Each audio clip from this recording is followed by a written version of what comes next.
About 2 weeks ago, I went to this antique shop with one of my friends. I wasn't planning on buying anything until I saw this full-length mirror in the corner of the store. I had recently broke mine about 2 months prior and didn't have the money to get one that was to my liking. The woman at the shop was only selling this one for $20, which was a steal. It was a tall mirror with a black rim around it. While you could tell it was definitely an antique, it didn't look as old as other antiques to me. It looked like a classic but still had a modern touch to it. It was fairly big, so I did have to pay to have it delivered, but other than that everything was perfect. It arrived a few hours later and I set it up in my room across from my bed. Everything was fine the first few days, but as time moved along things started to get weird. I was laying in bed almost asleep and out of nowhere I heard the sound of glass falling and breaking. I instantly woke up and began looking around my house but saw nothing. I thought that maybe someone broke in through a window, but no glass was broken.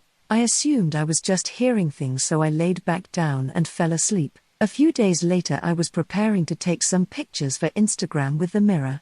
I got dressed and set everything up and started taking pictures. About 3 pictures in I noticed something strange. In all the pictures I looked significantly older. Even in the pictures where I was smiling and extra cheerful, I just had this pale, wrinkly look to me. I took more and more pictures, but this kept happening. I ran to my bathroom and looked in the mirror over the sink and I looked completely normal. I ran back to my room and looked in the mirror and also looked normal again. I looked at my pictures on my phone and they were also normal looking.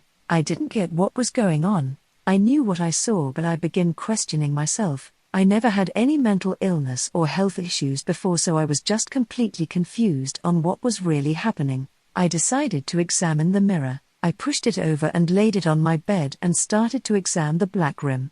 I saw nothing strange or unusual. At this point I thought I was just overthinking everything. I was about to sit the mirror back up and forget the whole situation when at the bottom corner of it I found these very tiny carvings of symbols. I didn't know what they meant, although some of the symbols did look familiar. I was examining them when I heard a knock at my door. It was fairly late, around 7 or 8, but I assumed it was a friend, so I went to answer it.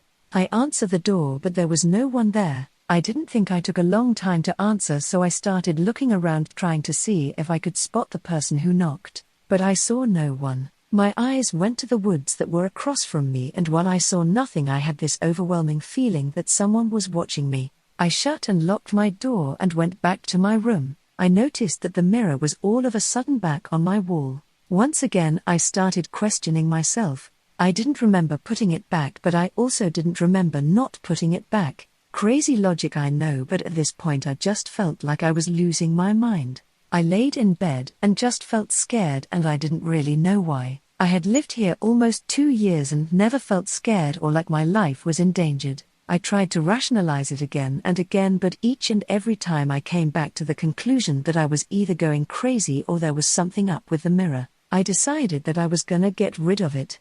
That night I had this very strange dream. I don't remember completely, but I do remember seeing the symbols from the mirror and hearing someone murmuring, "Pass the curse before it takes you," over and over again. I woke up to the sound of glass breaking once again. I looked around and noticed that the mirror was facing me, which was weird. The way I had set the mirror up, it was in front of my bed, but it was facing away from me and was set against the wall so that I knew it wouldn't fall. The way it was set up now, it was barely on the wall, but it still somehow was miraculously standing up. I went over to the mirror to put it back in its place when I noticed that I had a bruise on my face as I looked in it. I turned my light on and looked in the mirror again and saw this huge bruise on my face. I put my hand on my face to touch it, and in the mirror on my arm I noticed something. It looked like there was maggots crawling inside of my hands. I looked closer and also noticed them on my neck and torso. I pretty much stripped down and saw that they were squirming all through my body. On my shelf by my mirror I saw this knife. I instantly grabbed it and started stabbing at my arm. They started going higher and higher towards my wrist, but I kept stabbing. That is when once again I heard a knock at my door that brought me back to my senses. I looked at my arm and saw blood was leaking everywhere. I ran to the bathroom to get tissue and bandages, and when I looked in the bathroom mirror I saw no bruise on my face. I started examining my body and saw no maggots either. All I saw was my bloody arm that I had cut multiple times. I forgot all about someone knocking, so I quickly wrapped up my arm and went to the door, but once again saw no one.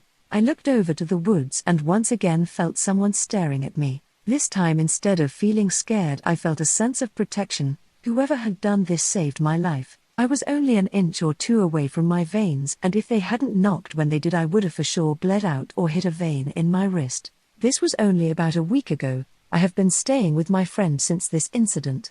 I'm very happy to be alive, but I'm also don't know what to do next. My dream told me to pass the curse, but I would feel horrible giving this mirror to someone and having them die because of me. But I also can't continue to live like this. The dreams are getting worse and worse, and my friends even caught me sleepwalking the other night ago. While this all sounds bad, I believe that there is hope. I've been researching and seeing cases similar to mine, and I've seen people who were survivors, and I'm planning to talk to a few next week. One thing that I do feel is good out of this whole ordeal is the fact that there was likely some good spirit that saved me from the same fate he or she faced. It really gives me hope that maybe I could end this nightmare.